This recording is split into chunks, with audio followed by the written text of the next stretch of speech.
We've all heard those taglines before. I hope you have. Stories sell, facts tell.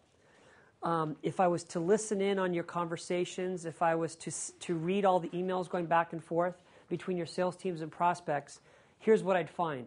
A lot of facts, no stories.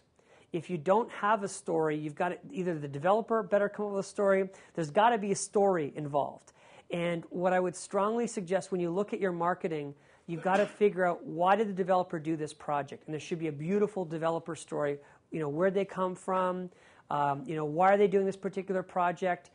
If you don't have a story, you better create one. A lot of developments have a real story, but if you can't tell that story and articulate it, it's a real challenge. I would honestly tell you guys, it's all about the story, and you got to work on it. And for some people it's natural, for some people it's not. It's not. And we do a lot of work on, we're trying to convince people to come from Toronto, to get on a plane, to go to some third world country, 7 hours away, and go into a jungle and buy a home site and tell them the vision of how great it's going to be in 10 years. I mean, that's what we have to do every day. You've got to tell a story. And I'll tell you about one. We have a project. It's the most exciting project I've ever been involved in, and it's in the South Pacific of Costa Rica. And has anyone here been to Costa Rica? Okay. What's interesting about Costa Rica, it's the only place I know that everyone you ever talked to that's ever been there, they only have great things to say. You'll never hear a negative thing about the country because it's paradise. It's kind of like what it was like in the Garden of Eden.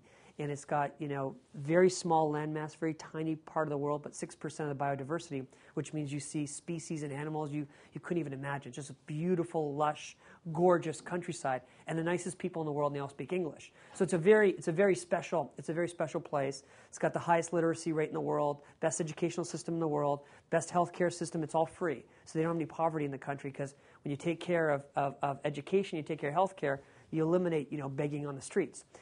They've had a democracy now for 100 years, so you don't have political issues. From a tax perspective, there's no taxes. There's no corporate taxes. There's no personal taxes. There's no real estate taxes. So once you own something there, you actually own it. You actually own the mineral rights. Like, for example, in Toronto, let's say you owned a house, and the city decides to run a subway through your house. Well, they give you the assessment value, and they write you a check, and they say, great, in 30 days, we're bulldozing your house. You don't own anything here. Okay, you get an assessment, and you get your check.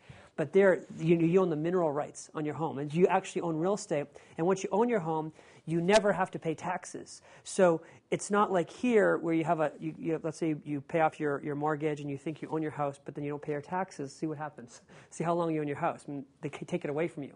So it's a very different real estate environment, and it's just this beautiful place. And the pricing is just very inexpensive to our standards. You can build the home of your dreams at $85 a foot with granite and stainless steel and all that stuff.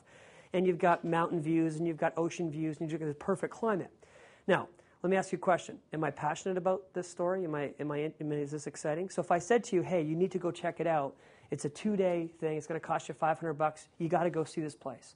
I mean, this is why people are retiring, this is why people are making a lot of money in real estate value, why it's been going up 15 to 20% a year.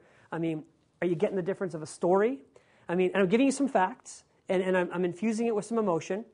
Now, if I send you a text-based email, it wouldn't really work that way. But if it's on video and I can show you the parrots and the monkeys and I could show you the grounds, you'd get infused.